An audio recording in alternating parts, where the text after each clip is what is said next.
তো গাইস, কেমন আছেন সবাই? আবার চলে আসলাম টু ডিমন এপিসোড 13 নিয়ে, যেখানে আমাদের টর্চার শুরু হয়ে যাচ্ছে। কারণ গত এপিসোডে শেষে আমরা দেখছিলাম যে চুহাল সিং, যে আমাদের জিঙ্গাওকে মারতে এসেছিল, তাকে জিঙ্গাও ধরে ফেলে এবং উল্টো উল্টো ঝুলিয়ে দেয়, টর্চার করতে যাচ্ছে।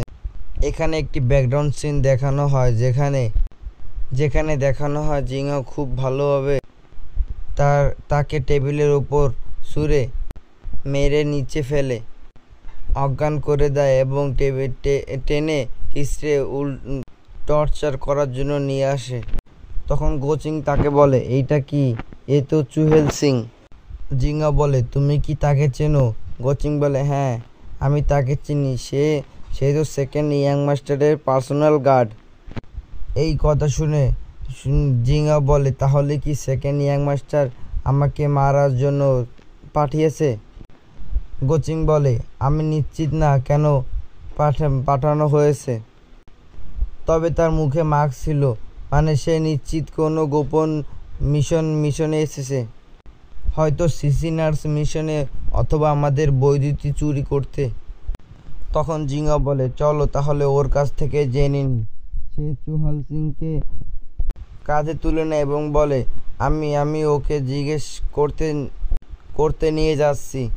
তখন কোচিং অনুরোধ করে বলে, ইয়াং মাস্টার প্লিজ তাকে টর্চার করবেন না।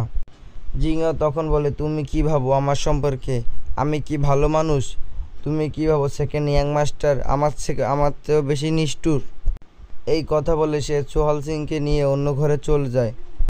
গোচ্যাং তখন বসে থাকে আর বলে, এটা করো না, সেকেন্ড ইয়াং মাস্টার তোমার শত্রু হয়ে যাবে। শেষে সে বলে, যাও তোমরা মারামারি করো, কে মরল না আমার কিছু যায় আসে না।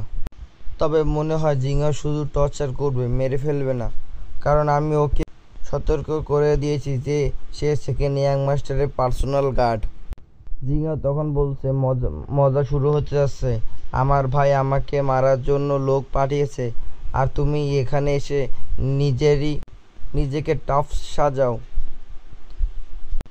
আচ্ছা ঠিক আছে, এখন আমি তোমার দড়ি খুলে দিচ্ছি। চুহাল সিং তখন বলে, তুমি খুব ভালো সিদ্ধান্ত নিয়েছো, আমি সেকেন্ড ইয়াং মাস্টারের কাছে তোমার প্রশংসা করব। তারপর জিং তার হাত খুলে দেয়, কিন্তু সে যেহেতু উল্টো ঝুলে আছে, তার হাত নিচের দিকে ঝুলে পড়ে আর হঠাৎ একটা আঙ্গুল কেটে নেয়। সে অবাক হয়ে যায়, এটা কি হলো? জিঙ্গা বলে, আমি তোমাকে প্রশ্ন করব আর তুমি উত্তর দেবে।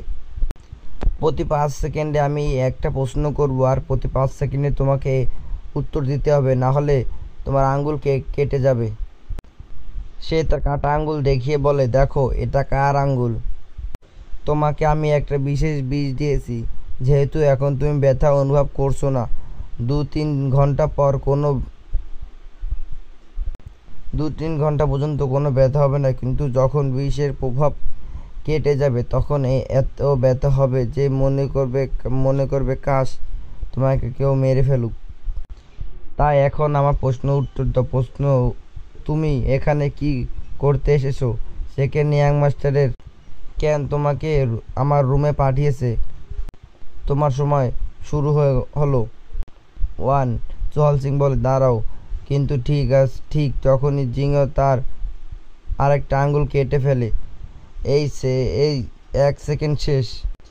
তারপর বলে 2 আর দ্বিতীয় আঙ্গুলও কেটে দেয়। চুহাল সিং চিৎকার করে বলে, ধীরে তুমি ধিক্কারযোগ্য, সেকেন্ড ইয়াং মাস্টার তোমাকে ছেড়ে দেবে না। তখন জিঙ্গা বলে 3 আর তৃতীয় আঙ্গুল কেটে দেয়। তারপর বলে 4 আর চতুর্থ আঙ্গুল কেটে দেওয়ার জন্য প্রস্তুত হয়। হল সিং তাকে বলে, থামো প্লিজ থেমে যাও, আমি সব কিছু বলছি। তখন জিঙ্গা বলে, হ্যাঁ কেন নয়, তাহলে তাড়াতাড়ি বলা শুরু করো, না হলে আবার তোমার অন্য হাতের আঙ্গুল কাটা হবে। তারপর চুহাল সিং বলে, ঠিক আছে, আমি তোমাকে সব কিছু বলবো। আমার সেকেন্ড ইয়াং মাস্টার তোমাকে মারার জন্য পাঠায়নি, বরং শুধু যাচাই করার জন্য পাঠিয়েছে যে তোমার মার্শাল আর্টের টেকনিক এখনো আছে কি না, কারণ কেউ তাকে বলছিল যে তুমি তোমার শক্তি হারিয়ে ফেলছো। এই কথা শুনে জিঙ্গাও ও তাই নাকি, গার্ড কিম বেশ তাড়াতাড়ি দল পাল্টে ফেলছে। সে আমার দিক ছেড়ে দিয়ে ওদিকে চলে গেছে। এরপর সে বলে, এখন আমি তোমাকে আরেকটা প্রশ্ন করব, গার্ড কিম কি নিজে গিয়ে সেকেন্ড ইয়াং মাস্টারের সাথে কথা বলছে? সোহাল সিং জবাব দেয়, হ্যাঁ। গার্ড কিম নিজে গিয়ে তার সাথে কথা বলছে। জিঙ্গা বলে, সে সত্যি খুব বুদ্ধিমান লোক, সময় বুঝে নিয়ে দল পাল্টে নিয়েছে। এদিকে সোহাল সিং মনে মনে ভাবতে থাকে, এই ছেলে কিভাবে বুঝে গেল গার্ড কিম আমাদের সঙ্গে বিশ্বাসঘাতকতা করছে। হয়তো সে আগে জিঙ্গার পক্ষে ছিল এবং আমাদের সন্দেহ হচ্ছে জিঙ্গা আর গার্ড কিম মিলে কি কোনো প্ল্যান করছে আমাকে ফাঁসানোর জন্য। সেইভাবে আমাকে যত তাড়াতাড়ি হোক সম্ভব এখান থেকে পালাতে হবে এবং সেকেন্ড ইয়াং মাস্টারকে সব কিছু জানাতে হবে।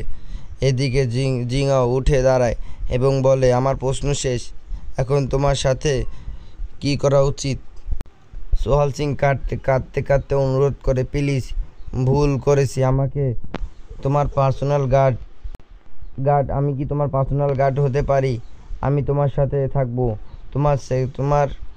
তোমাকে সেকেন্ড ইয়াং মাস্টারের থেকে রক্ষা করব, আমি তোমার লোক হয়ে যাব, তোমার জন্য কিছু করতেও রাজি আছি, প্লিজ আমাকে ছেড়ে দাও। জিঙ্গা বলে, তুমি সত্যি আমার জন্য সব কিছু করবে? সে বলে, হ্যাঁ, আমি সব কিছু করব। তখন জিঙ্গা বলে, তাহলে এখানেই আমি তোমার থেকে একটা জিনিস চাই। সোহাল সিং মনে মনে ভাবে, মনে হচ্ছে আমার প্রাণ বেঁচে গেছে, এটা আমাকে নিজের লোক বানাবে, তারপর সুযোগ পেলে আমি এখান থেকে পালিয়ে যাব। কিন্তু ঠিক তখনই জিঙ্গা নিজের ছুরি সেই লোকের গলায় ঢুকিয়ে দেয়। ছুরি ঢোকানোর সাথে সাথে গলা দিয়ে রক্ত বের হতে শুরু করে।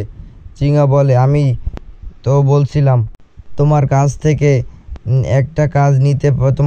একটা কাজ চাইতে পারি, আর তুমি বলছিলে আর তুমি আমার জন্য সব কিছু করবে, তাহলে এখন আমি তোমার রক্ত চাই।